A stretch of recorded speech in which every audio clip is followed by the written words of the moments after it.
وسلم مجھے پتا ہے آپ کے دل میں امام زمانہ کی محبت ہے، میں آؤں گا امام زمانہ کی باتیں کروں گا، صرف امام کی باتیں کروں گا، امام کی باتیں کروں گا، امام کی باتیں کروں گا، تو ظاہر ہے آپ مجھ سے کیا ہو جائیں گے؟ انسپائر ہو جائیں گے، اور یہ تو بڑا امام زمانہ کا عاشق ہے، یہ تو بڑا مولا کا ماننے والا ہے، تو باتیں کر کر کے پہلے آپ کو اپنے قریب لاؤں گا۔ جب آپ کا مجھ پہ عقیدہ ہو گیا، اب آپ کے عقیدے کو لوٹنا شروع کروں گا، اب آپ کے ایمان کو چوری کرنا شروع کروں گا۔ یہ یاد رکھنا، قرآن جو قصے بتاتا ہے وہ قصے مذاق نہیں ہے، وَاعْتَبِرْ يَا أُولِي الْأَلْبَابِ، کہ پہلی کائنات کی خلقت آدم و حوا اگر جنت سے نکالے جاتے ہیں تو کس کے دھوکے میں آئے تھے؟ شیطان کے دھوکے میں۔ شیطان بن کر نہیں گیا تھا، دوست بن کر گیا تھا۔ کربلا کا واقعہ تو بھول گیا، عجیب تاریخ کے واقعات ہیں۔ 6-7 ہزار کے مجمع نے جناب مسلم بن عقیل کے ہاتھوں پہ بیعت کی ہے، اور تاریخ لکھتی ہے 40 یا 26 لوگوں کے ساتھ ابن زیاد کوفے میں داخل ہوا۔ کتنے لوگ تھے؟ کچھ کہتے ہیں 26، کچھ کہتے ہیں 40۔ اتنے لوگوں کے ساتھ داخل ہوا، بڑا لشکر لے کر نہیں گیا، جیتا کیسے؟ پہلی بات، اسے کوفے میں انٹری کیسے ملی؟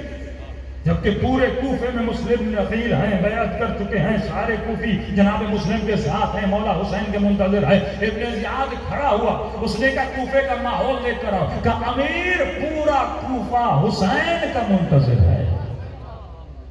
سارے کوفیوں کے دلوں میں اس وقت اگر کسی کا راج ہے تو حسین ابن علی کا ہے۔ تو کہا میں امیر کیسے جاؤ گے؟ سارے حسین کا منتظر ہے، تجھے دیکھیں تو کچا جما دیں، یہ کوفی تیرے ٹکڑے ٹکڑے کر دیں، تو کیسے داخل ہو جائے گا؟ کہا میں زیاد بن کے نہیں جاؤں گا، میں حسین بن کے جاؤں گا۔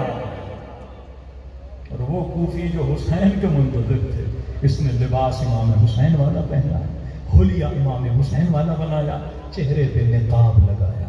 کہتے ہیں جس طرح مدینے والوں نے رسول کا استقبال کیا تھا نا جب مکے سے گئے تھے، اسی طرح کوفیوں نے زیاد کا استقبال کیا کہ حسین آ گئے، حسین آ گئے، حسین آ گئے۔ وہ کس کا دھوکہ کھا گئے؟ اس کے ظاہر کا دھوکہ کھا کر حسین کے قاتل بن گئے۔ اسی طرح دشمن تجھے استعمال کرتا ہے، پہلے تیری محبتوں کو پرکھتا ہے، پھر اسی محبت کو استعمال کرتا ہے۔ لیکن مومن کا قبلہ ہے نا، اصل ڈائریکشن صحیح ہو تو بندہ صحیح ہے۔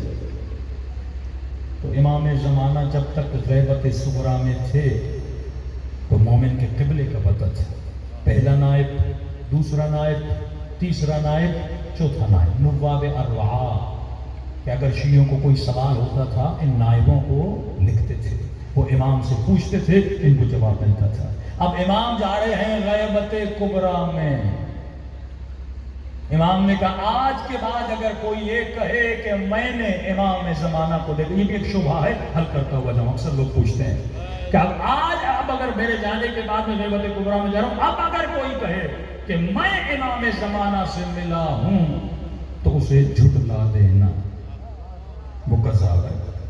تو ایک تو شبہ اکثر جوان کہتے ہیں مولانا یہ جو امام زمانہ کتنے واقعات ہیں، پھر ان کا کیا ہوگا؟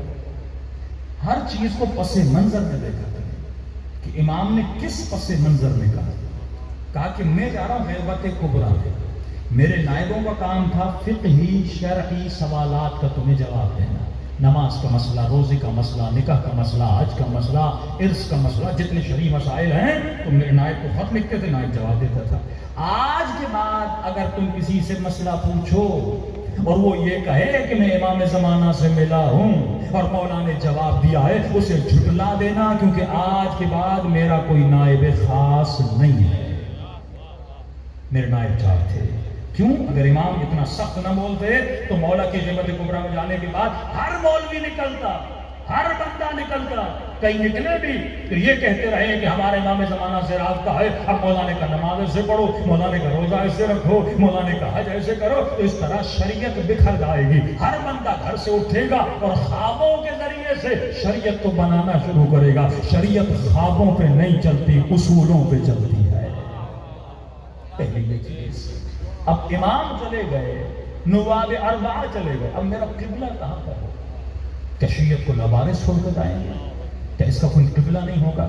تو فرمایا وللعوام میں جاتے جاتے شیخ صدوق وللعوام میں، عوام پر واجب ہے کہ میری غیبت کبریٰ میں ایک ایسے شخص کی تقلید کریں سائنن لنفس، جو متقی ہو، جو پرہیزگار ہو، جو دنیا دار نہ ہو، جو شہرت طلب نہ ہو، جو مال طلب نہ ہو، جس میں حب ذات نہ ہو، جو متقی اور پرہیزگار ہو اور ہمارے علوم اخبار میں مہارت بھی رکھتا ہو، ان پڑھ نہ ہو۔